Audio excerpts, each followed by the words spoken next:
Bom dia, cotistas do Fundo Sculptor.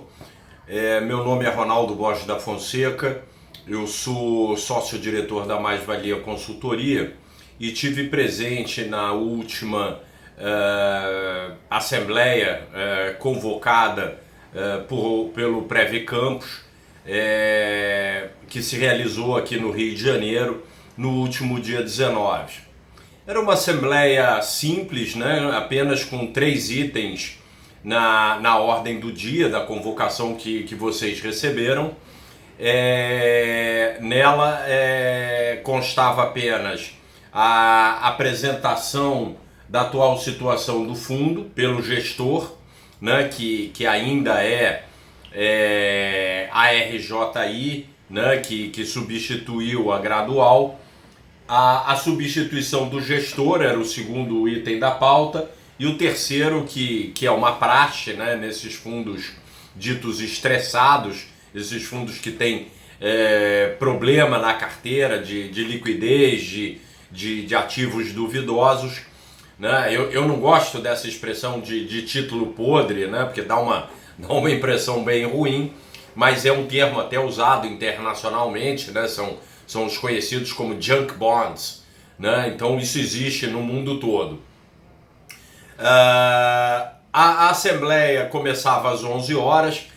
Para quem esteve presente, né, vou citar aqui, tomara que eu não esqueça nenhuma, estava presente Osasco, Paulínia, Betim, Camaçari, eu representando o Previde, que é Belford Roxo aqui do Rio de Janeiro. Havia estava o Paulo de Blasi representando Uberlândia, Betinhas, que eu já citei, e estava o Roberto representando o Preve Campos, e tinha um representante dos municípios de Rio Negrinho, Brodowski e um outro cotista. Só estavam ausentes dos cotistas Rondonópolis e Várzea Grande. Várzea Grande também, eu por relações comerciais tenho um bom contato com eles, então já fiz contato também para explicar um pouco como é que foi. A assembleia acabou mais de 2h30 da tarde, quase 3 horas da tarde, né? Começou às 11 para uma pauta pequena, mas foi bastante tumultuada. E na nossa opinião, e acredito que na maioria dos presentes também, muito tumultuada pelo Sérgio, o representante da administradora, da RJI, que se mostrou um pouco, né, ditatorial, um pouco inflexível com algumas coisas. Primeiro, houve uma certa discussão com relação à inversão da pauta, né, que era se invertia ou não o primeiro item com o segundo, né? Acabou que isso foi aprovado, mas foi meio tumultuado, acabou acontecendo.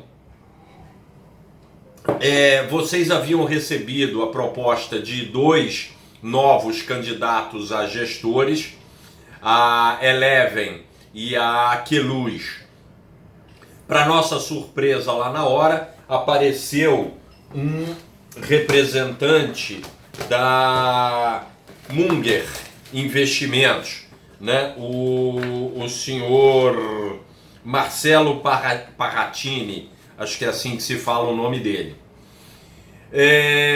Houve uma votação, né, para se ele deveria apresentar a proposta dele, na medida em que ele não seguiu o rito previsto na convocação, que seria que os candidatos a gestores, né, enviassem a sua proposta com antecedência para o administrador, como é de praxe, né? Ele criou uma determinada situação, ele enviou a proposta dele para um cotista, para Uberlândia, e pediu para o presidente de Uberlândia, o André Goulart, encaminhar para o administrador, quer dizer, uma falta de conhecimento até de que o administrador é que deveria ser o destinatário dessa proposta.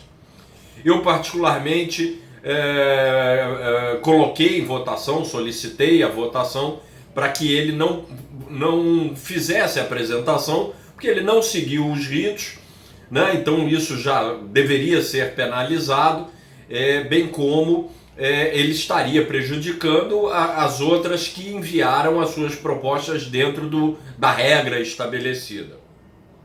Aberta a votação, a maioria dos presentes decidiu que ele deveria fazer a apresentação. Então ele fez a apresentação. Eu acho que ele é uma pessoa preparada pelo currículo que ele mostrou, pelos negócios que ele já participou, mas acho que ele está bem afastado de RPPS. Falou que a empresa era nova, que tinha uma determinada situação fiscal, por isso que uma não juntou com a outra, que senão ele ia pagar muito imposto. Enfim, são problemas operacionais lá dele que eu acho que prejudicaram muito a ele.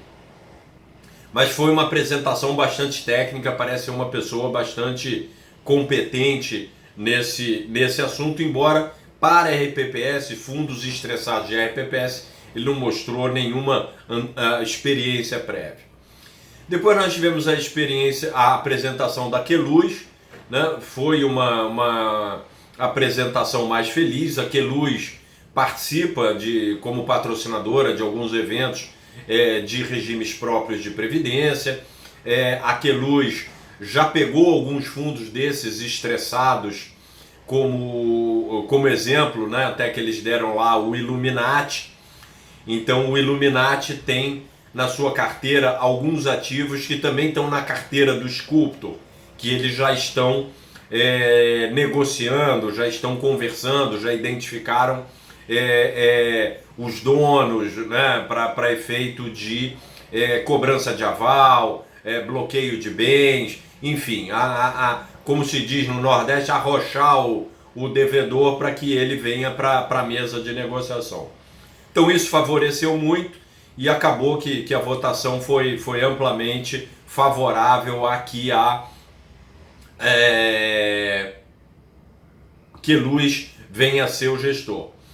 Se eu não me engano, apenas Camaçari se absteve de votar, mas os demais votaram pela Queluz.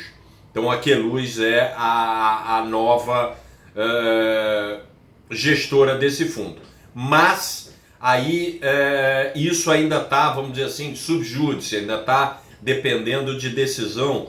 E aí o que causou mais polêmica na Assembleia, que foi a posição do Sérgio de que, como a Queluz, nem a Eleven, nem a Munger estão naquela lista das instituições elegíveis pela Secretaria da Previdência e pelo Banco Central que podem receber recursos dos RPPS, que ele não poderia fazer a votação, ele não abriria a votação para que as empresas fizessem as suas apresentações, na medida em que não atendiam isso. Ele, como administrador, não está na lista, como o gestor tem que estar na lista, né? A lista indica que tem que ser o administrador ou o gestor, e como nesse caso nenhum dos dois estava prejudicado isso. Isso não corresponde à prática que tem acontecido. Primeiro, isso foi razão de muito tumulto, que ele disse que não ia abrir a votação, que ele não podia fazer isso, que ele poderia tomar a multa, etc. O que a gente sabe que não corresponde muito à verdade. O Roberto de Campos ainda tentou, então, impugnar que ele presidisse a Assembleia e tentou fazer uma votação para que outra pessoa ali presente, outro representante, assumisse a presidência e a condução dos trabalhos da Assembleia. Ele também disse que não ia abrir essa votação, que ele, como administrador, vetava isso, que não admitia e que ele ia continuar presidindo. Bom, no mesmo dia da Assembleia de manhã, né, chegou a nossas mãos e de todos vocês aí do grupo, né, um comunicado da ABPEM em função de uma visita que fizeram à Secretaria da Previdência, exatamente porque tem muitos fundos nessa situação. O que acontece é que aquelas instituições financeiras que estão naquela lista a totalidade, não é nem grande maioria, a totalidade não quer pegar fundos estressados de RPPS. Essa é a grande verdade. Para você ter uma ideia, são as empresas que têm comitê de risco e de auditoria. Né? Então como é que elas vão pegar um fundo que em alguns casos foram alvo de Polícia Federal, estão em inquérito de Polícia Federal, instituições que eram administradoras que foram liquidadas pelo Banco Central. Então são fundos que têm, no mínimo, um risco de imagem enorme para essas empresas, para essas instituições financeiras. E essas instituições financeiras, elas estão nessa lista, entre outras coisas, porque elas são obrigadas a ter um comitê de risco. Então é óbvio que elas não vão querer isso, querer abrigar esses fundos dentro da sua estrutura de prestação de serviço, seja de gestão ou de administração. Esquece, né? Ali nessa lista, só para quem talvez ainda não saiba, não tenha, mas tá Banco do Brasil, Caixa, Bradesco, Itaú, BTG Pactual, Santander, enfim, as 40 maiores instituições gestoras e administradoras de recursos desse país. Então a posição do Sérgio é totalmente contrária, e inclusive nesse dia tinha esse comunicado que eu mencionei da ABPEM, tratando desse assunto, especificamente de um fundo chamado Ático Florestal, que tinha assembleia também no dia 19 e que houve essa consulta prévia, e aí a resposta e a conclusão é o seguinte: olha, se ninguém da lista quer, não tem jeito, a secretaria tem que aceitar alguém que não esteja na lista, porque o fundo não pode ficar sem um prestador de serviço, senão ele tem que ser liquidado, que é a pior situação de todas e para todos vocês cotistas. Inclusive, já adiantando, por unanimidade, o terceiro item da pauta foi por unanimidade dos presentes que o fundo não tem que ser liquidado, obviamente. Então, resumindo, né, isso deu muita polêmica, muita briga, muito bate-boca, e com isso a Assembleia ficou bastante tensa em alguns momentos, vamos dizer assim. Mas de qualquer maneira, o resultado foi feito, né? O Sérgio da RJI se comprometeu a pegar aquela pauta, levar para uma nova consulta à CVM, para ver se ela referendava, né, o que a maioria havia decidido por um novo gestor. Então essa que foi o resumo, quer dizer, o resultado ainda não saiu. Eu acho que vocês têm que ficar bastante atentos também à questão da ata da Assembleia, né? Foi dito que a ata, toda a Assembleia estava sendo gravada, houveram várias intervenções de vários cotistas presentes pedindo para que determinadas posições constassem em ata. Então é muito importante que essa ata, principalmente pelos presentes, seja avaliada e seja que ela represente exatamente tudo que aconteceu, e que eu estou aqui só fazendo um breve resumo para todos vocês. Então o resultado está em suspenso, está em decisão, porque o administrador vai pegar essa pauta e encaminhar para a CVM para ver se ela dá o ok. E aí ficou marcada uma outra assembleia para daqui a 20 dias, quer dizer, para o início de abril, porque havia uma convocação de Paulínia para a substituição do administrador e do gestor. Então, para que o pedido de Paulínia tem 30 dias para ser atendido. Então, se marcou essa nova data, que eu não me recordo aqui qual é, né? Vocês aí no grupo podem trocar, e depois que esse vídeo for, né, eu peço que algum complemente com essa data que vai ser, que já está definida essa outra Assembleia, onde a pauta solicitada por Paulínia, que tem mais de 5% do patrimônio do fundo, que seja a substituição do administrador também, e Paulínia mencionou que já tem candidatos a serem substitutos da RJI. Depois o Sérgio então voltou para o ponto 1, que era a apresentação da situação do fundo, mas ele mais uma vez não apresenta documentos, né? Ele diz que há alguns casos na justiça em que a substituição do gestor poderia prejudicar o recebimento disso ou perder algum prazo, né? Eu pedi para que ele mostrasse o número do processo de uma situação concreta dessa. Ele disse que já enviou. Eu questionei os outros presentes, ninguém tinha recebido isso. Aí ele vem com a história, não, basta eu reenviar o e-mail.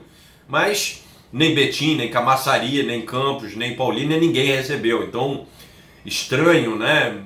Chato duvidar, mas difícil a gente acreditar que o e-mail não chegou para nenhum desses, ou que todos vocês desconsideraram um e-mail desse. Mas todos os presentes lá, e eram 93, quase 94% das cotas presentes, não haviam recebido.